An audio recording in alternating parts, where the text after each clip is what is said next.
Halo, perkenalkan nama saya Magdalena Priani. NIM saya 19104168667.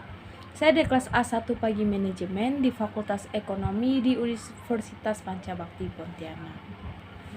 Mata kuliah Perilaku Organisasi, dosen pembimbing Bapak Adi Mursalin, Sarjana Ekonomi Master Manajemen. Judulnya yaitu Tantangan dan Peluang di Era Digital Disruption. Digital disruption merupakan perubahan terhadap teknologi digital dan model bisnis yang memengaruhi value proposition dan produk atau jasa yang dijual. Banyak pihak menyebut bahwa perubahan teknologi digital itu dapat menjadi tantangan bagi generasi Gen atau Z. In summary, disrupsi adalah proses panjang dan kait-mengait satu sama lain, menimbulkan perubahan kehidupan. Yang ketiga adalah teknologi baru selalu memudahkan dan memurahkan. Yang keempat adalah menciptakan pasar baru, new market from the bottom of the pyramid. Disrupsi melahirkan pasar baru dan pelaku-pelaku usaha baru. Yang pertama ada simple, lebih simple. Yang kedua adalah cheaper atau lebih murah. Yang ketiga adalah more accessible, lebih terjangkau. Yang keempat adalah faster, lebih cepat. Dan perubahan pada kehidupan, yaitu yang pertama adalah berdemokrasi, yang kedua adalah narasi, keempat bersosial, yang kelima ada berdonasi, keenam berkebangsaan, yang ketujuh berilmu, yang ke-8 adalah bekerja, yang ke-9 ada berlibur. Dalam situasi COVID seperti ini sangat menguntungkan di mana adanya teknologi digital.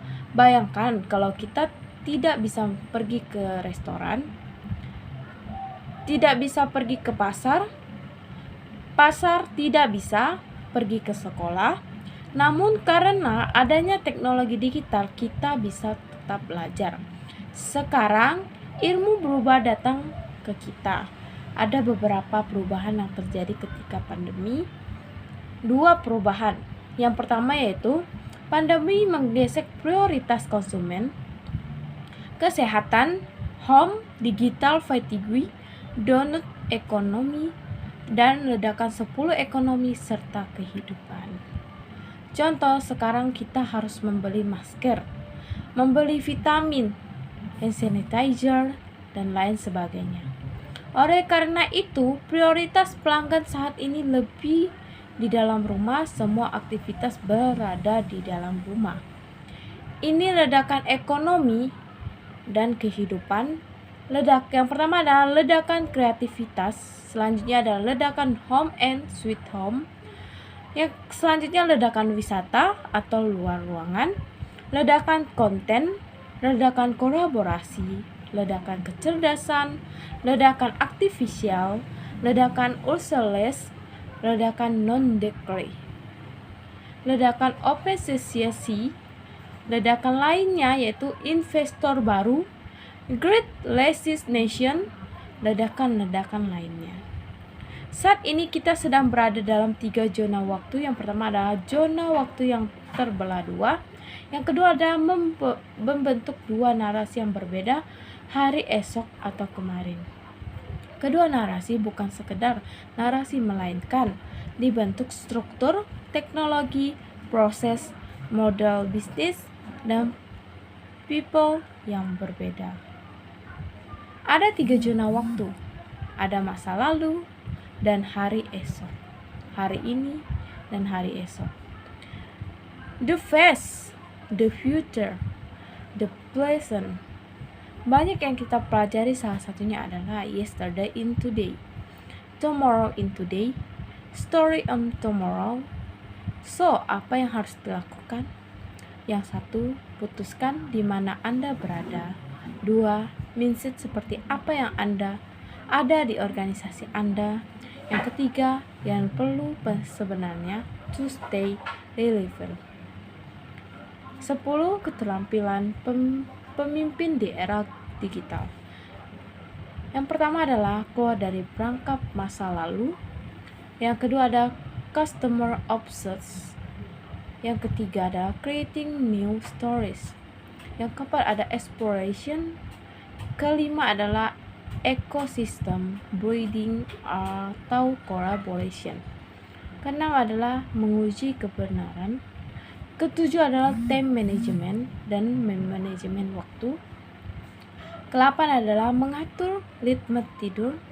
9 ada profitable of benefitable. Yang ke-10 ada stay relevant. Digital distribution merupakan perubahan terhadap teknologi digital dan model bisnis yang memengaruhi value proposition dan produk atau jasa yang dijual. Digital distribution memang menjadi tantangan, namun bisa juga Anda jadikan cambuk untuk melakukan transformasi digital secara optimal.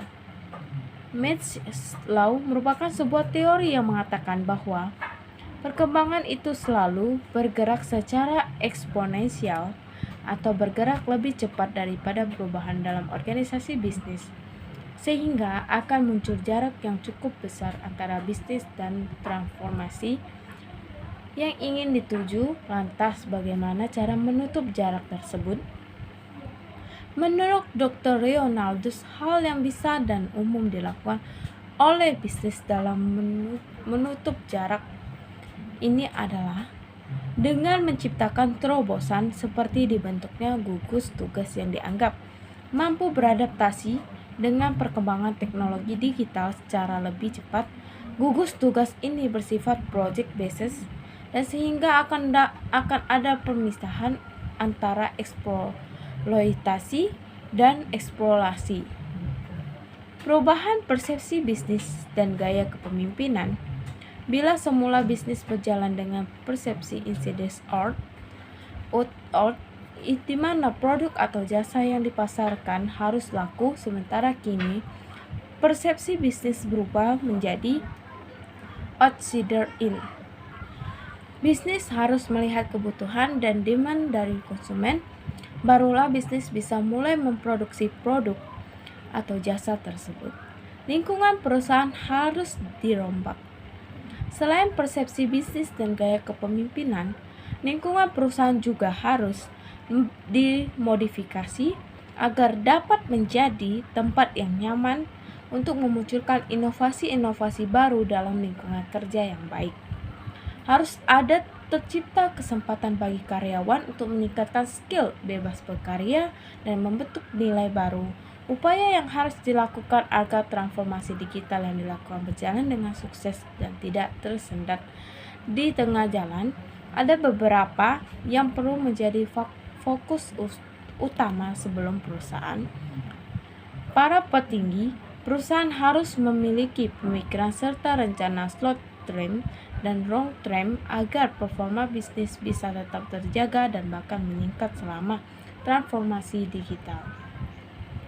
Sekian dari saya ucapkan terima kasih.